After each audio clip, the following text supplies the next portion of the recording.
चलिए तो हम लोग ध्यान देंगे। आज हमारा हीट वाला सेक्शन है। हीट पढ़ेंगे आज हम लोग उष्मा के बारे में। पार्ट 1 है।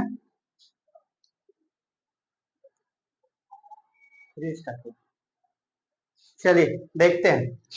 आइए हीट के बारे में हम लोग पढ़ेंगे, एक एक करके समझते हैं। उष्मा किसको कहते हैं?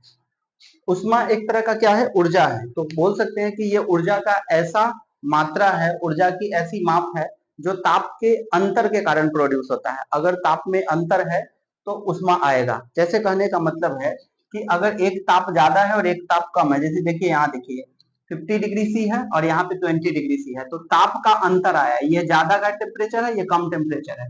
तो फ्लो कैसे होगा? High temperature to low temperature. Flow हमेशा होता है हाई टू लो। जैसे आप मान लीजिए एक चाय गर्म प्याली लाए हैं यहाँ, ठीक है, एक कप चाय लाए रख दिए, तो चाय क्या है? चाय जो है वो गर्म है, लेकिन उसके सराउंडिंग जो है वो चीजें क्या है, एनवायरमेंट जो है वो क्या है, ठंडा है। तो चाय धीरे धीरे क्या हो जाएगा, ठंडा हो जाएगा, क्योंकि चाय तो गर्म है, मतलब चाय का टेम्परेचर हाई है और बाहर का टेम्परेचर कम है। तो फ्लो कैसे होगा? High temperature to low temperature. तो हम बोल सकते हैं उष्मा का प्रवाह हमेशा उच्च तापांतर से, उच्च ताप से क्या होता है, निम्न ताप की तरफ होता है। क्लियर हुआ? तो तापांतर आएगा, ताप में अंतर आएगा, तभी उष्मा आएगा। क्लियर हो गया भाई? एसआई मात्रक इसका जूल होता है, ठीक है। जो ऊर्जा का मात्रक होता है वही उष्मा का मात्रक होता है, यानी एसआई मात्रक जूल होता है, लेकिन जब इसका सीजीएस मात्रक का बात करते हैं तो वो कैलोरी होता है। ऐसे इंडस्ट्रीज के लिए किलो कैलोरी ये सब यूज किया जाता है। एक कैलोरी में कितना जूल होता है? तो 4.18 जूल होता है। एक कैलोरी इक्वल्स टू 4.18 जूल। तो कौन सा बड़ा मात्रक हुआ? कैलोरी बड़ा मात्रक हुआ, क्योंकि इतना जूल मिलाएंगे तब जाके एक कैलोरी बनेगा, 4.18 जूल। ठीक है। उष्मा के बारे में सबसे पहले रिसर्च जो किए हैं वो रमफोर्ड और डेवी किए हैं। ठीक है, रमफोर्ड और डेवी का पहला एक्सपेरिमेंट था उष्मा के बारे में। कार्य, उष्मा और ऊर्जा, ये तीनों का ऐसा मात्रक क्या होता है? जूल होता है। देखिए कार्य का भी ऐसा मात्रक जूल, उष्मा का भी ऐसा मात्रक जूल, और ऊर्जा का भी ऐसा मात्रक क्या होता है? जूल होता है। क्लियर हुआ? अब देखिए यहां पर समझिए, 1 ग्राम वाटर को, 1 ग्राम वाटर, जैसे 1 ग्राम वाटर ले लिए, तो 1 ग्राम वाटर को 1 डिग्री सी टेम्परेचर इंक्रीज कराने में, जैसे ऐसे मान के चलिए कि ऐसे 14 डिग्री टेम्परेचर है या 12 डिग्री टेम्परेचर है, 12 डिग्री टेम्परेचर है, उसको हमको 13 डिग्री करना है। तो 1 ग्राम पानी का टेम्परेचर 1 डिग्री सी बढ़ाने में जितना एनर्जी इन्वेस्ट होता है, जितना ऊर्जा हम खर्च करते हैं, उसी को हम क्या कहते हैं? कैलोरी कहते हैं। तो 1 कैलोरी को डिफाइन करना रहे तो आप ऐसे बोल सकते हैं कि 1 ग्राम जल को 1 डिग्री सी इंक्रीज करवाने में, ताप को 1 डिग्री सी इंक्रीज करवाने में जितना ऊर्जा खर्च होता है, उसी ऊर्जा को क्या कहते हैं? कैलोरी कहते हैं। क्लियर? ताप का मात्रक, ताप का मात्रक जो होता है, एसआई मात्रक केल्विन होता है, लेकिन ऐसे मात्रक के तौर पर सेल्सियस फारेनहाइट का यूज किया जाता है। ताप का एसआई मात्रक हमेशा क्या होता है? केल्विन होता है, एसआई मात्रक, लेकिन ऐसे डिग्री सेल्सियस और फारेनहाइट का यूज किया जाता है। ये देखिए रिलेशन है डिग्री सेल्सियस और फारेनहाइट में, C/5, याद रखिएगा, C/5 इक्वल्स टू F-32/9। ये रिलेशन है, इससे आपको किसी तरह का भी क्वेश्चन आप कर सकते हैं। डिग्री सेल्सियस को फारेनहाइट में बदल सकते हैं, फिर उसको केल्विन में भी बदल सकते हैं। क्लियर हुआ? तो ये फॉर्मूला है, यहाँ पे लिखा हुआ है C/5 equals to F-32/9। 0 degree C 273 kelvin के बराबर होता है। जैसे देखो 0 डिग्री सी बराबर 273 केल्विन, ये याद रखना। अगर तुमसे पूछ दे कि 5 डिग्री सी कितना बराबर होगा, तो 5 इधर जोड़े हैं तो 5 इधर जोड़ दीजिए, तो 273 प्लस 200 कितना हो जाएगा? 78 केल्विन। यानी 0 डिग्री सी बराबर 273 केल्विन, तो 1 डिग्री सी बराबर 274 केल्विन। जितना इधर ऐड करते जाएंगे उतना इधर भी ऐड करेंगे। क्लियर हुआ? तो 0 डिग्री सी बराबर याद रखिएगा 273 केल्विन होता है। -40 डिग्री सी पे, -40 डिग्री सी ऐसा स्केल है जहां पे डिग्री सेल्सियस और फारेनहाइट दोनों बराबर होता है। ठीक है, डिग्री सेल्सियस और फारेनहाइट कितना पे बराबर होता है? तो -40 डिग्री पे दोनों बराबर होता है, दोनों स्केल बराबर होता है, डिग्री सेल्सियस और फारेनहाइट दोनों बराबर हो जाता है। क्लियर? ठीक है, चलिए अब ये देखिए आपको ये प्रूव कर देते हैं। क्या होता है? C/5 इक्वल्स टू F-32/9 होता है ना जी। ठीक है, तो हम बोल रहे हैं -40 डिग्री पर दोनों बराबर होता है, हमको F और C को बराबर करना है। तो हम ऐसा करते हैं, दोनों को x रख देते हैं, तो x/5 बराबर क्या हो जाएगा? x-32/9। गुना कीजिए दोनों तरफ, इधर क्या हो जाएगा? 9x, इधर ये गुना करेंगे तो क्या हो जाएगा? 5x, और 32 में 5 से गुना कर देंगे तो कितना होगा? 160 होगा। 5x इधर आएगा माइनस में तो कितना हो जाएगा 4x बराबर -160। ये काटिए कितना आया x बराबर -40, यानी -40 एक ऐसा स्केल है जहां पे डिग्री सेल्सियस किसके बराबर होता है, फारेनहाइट के बराबर होता है। देखिए बराबर कर दिए ना दोनों के x मान के, x किसके बराबर होगा -40 के बराबर, मतलब -40 पर दोनों बराबर होता है, याद रखिएगा। क्लियर। माइनस में टेम्परेचर ले जाना, ये कहा जम्मू कश्मीर का तो 20 डिग्री 25 डिग्री माइनस में जाता है, लेकिन 40 डिग्री बहुत ज्यादा हो गया, ठीक है। तो माइनस में टेम्परेचर जाना, जैसे माइनस में अगर 273 चल जाए, उससे कम तो हो ही नहीं सकता, वो भी नहीं हो सकता, उसको हम परम शून्य ताप कहते हैं।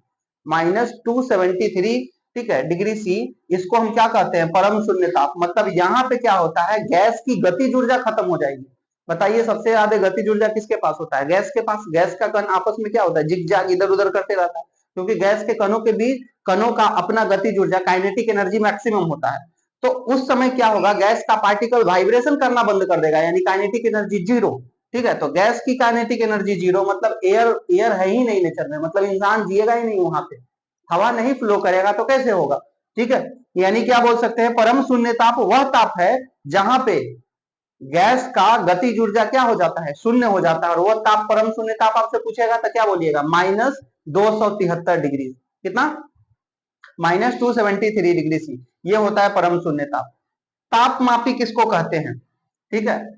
तापमापी इसके नाम से ही मालूम चल रहा है, जिससे ताप की माप किया जाता है, उसको हम क्या कहेंगे, तापमापी। तापमापी में एल्कोहल तापमापी हो सकता है, पारा तापमापी हो सकता है, आजकल के जमाने में तो डिजिटल तापमापी चल रहा है, ठीक है। तो ये तापमापी का मतलब जिससे ताप का माप किया जा सकता है, जैसे पारा तापमापी, जैसे डॉक्टर लोग क्या करता है, पारा का यूज करता है अपने तापमापी में। उसका स्केल कितना होता है, 35 डिग्री सी से 42 डिग्री सी, इतना के बीच में, क्योंकि मनुष्य शरीर का टेम्परेचर कितना होता है, 37 डिग्री सी होता है। तो 37 डिग्री सी होता है नॉर्मल टेम्परेचर शरीर का, ऐसे बुखार लगेगा तो टेम्परेचर बढ़ जाएगा, ठीक है। तो ये टेम्परेचर इसी के बीच में स्केल में होता है टेम्परेचर। पारा पारा रहता है स्केल में, उस स्केल में क्या भरा रहता है, पारा। तो उसका स्केल कितना रहता है, -35 degree C, sorry 35 degree C से 42 डिग्री सी। उसको झाड़ के जबान के नीचे लगाया जाता है, जिससे स्केल मालूम चलता है कि बुखार है या नहीं शरीर का, ठीक है। तो मनुष्य शरीर का ताप यहाँ लिख दिए हैं कितना होता है। चलिए एक क्वेश्चन हम यहाँ पे लिए हैं कि 30 डिग्री सी को फारेनहाइट और केल्विन में बदल के दिखाइए, ठीक है। चलिए अभी हम आपको फॉर्मूला दे दिए, आप भी कर सकते हैं इस क्वेश्चन को ऐसे। देखिए मेरे, क्या होता है formula, C/5 equals to F -32/9। Clear हुआ। अब हम यहां से, ये रिलेशन किसका है, डिग्री सी का और फारेनहाइट का। तो अगर हम किसी को निकाल लेंगे, दोनों में से कोई भी निकाल लेंगे, तो हम उसको केल्विन में भी बदल सकते हैं। चलिए इधर देखेंगे, डिग्री सी कितना दिया है 30, तो यहाँ पे सी के जगह पर 30 रख देंगे, तो 30/5, और ये हो जाएगा F -32/9। ये कितना बार में कटेगा, 6 बार में। इधर 6 आ गया, ये 9 से इधर गुना होके कितना बना लेगा, ठीक है। 9 में 6 से गुना कर देंगे, 9 6 54 हो जाएगा। यानी कितना आया भाई, F -32 बराबर कितना हो गया, 54। ये 32 उधर जाके ऐड हो जाएगा तो कितना आया F का वैल्यू, ठीक है। 50 30 80 और 96, यानी कितना, सॉरी 86 ना, 86 फारेनहाइट आया, ठीक है। यानी 30 डिग्री सी बराबर 86 फारेनहाइट होता है। अब आपको हम तो ये बदल लिए, ठीक है, फारेनहाइट में निकाल लिए, डिग्री सी को फारेनहाइट में निकाल लिए, लेकिन केल्विन में निकालना है। तो आपको पता है कि 0 डिग्री सी में 273 केल्विन होता है, तो 30 डिग्री सी में कितना होगा, तो 273 प्लस में कितना 30, ठीक है, यानी कितना हो गया, ये तो 27, यानी 303 303 आ गया ये केल्विन। क्लियर हुआ, ठीक है। तो ये रहा, हम लोग डिग्री सेल्सियस को फारेनहाइट में बदल दिए और उसको केल्विन में भी बदल दिए। आप इसमें क्वेश्चन पूछेगा तो आप किसी को भी आराम से बना सकते हैं। ये फॉर्मूला आपको याद रहना चाहिए। क्या है formula, C/5 equals to F -32/9, ठीक है। तो आप इसको अगर हमको लगता है ये चैप्टर बहुत आसान है, ठीक है। अगर आपको समझने में दिक्कत हो तो थोड़ा इसको एक बार और देखिए वीडियो को, और नोट्स बनाइए, नोट्स को बनाइए और उसको बार बार रिवाइज कीजिए चीजें, ठीक है। देखिए क्वेश्चन आता है तो इस फॉर्मूला पे आता है, इसमें आपको ध्यान रखना है, ठीक है। हमेशा ताप के अंतर के कारण ही फ्लो बनता है, और ताप के अंतर के कारण, जैसे ताप यहाँ का ताप ज्यादा है, इधर का ताप कम है, तो ताप हाई टेम्परेचर से लो टेम्परेचर में ही ऊर्जा जाएगा, हमेशा हाई टू लो जाता है। चलिए बेस्ट ऑफ लक, तैयारी करते रहिए।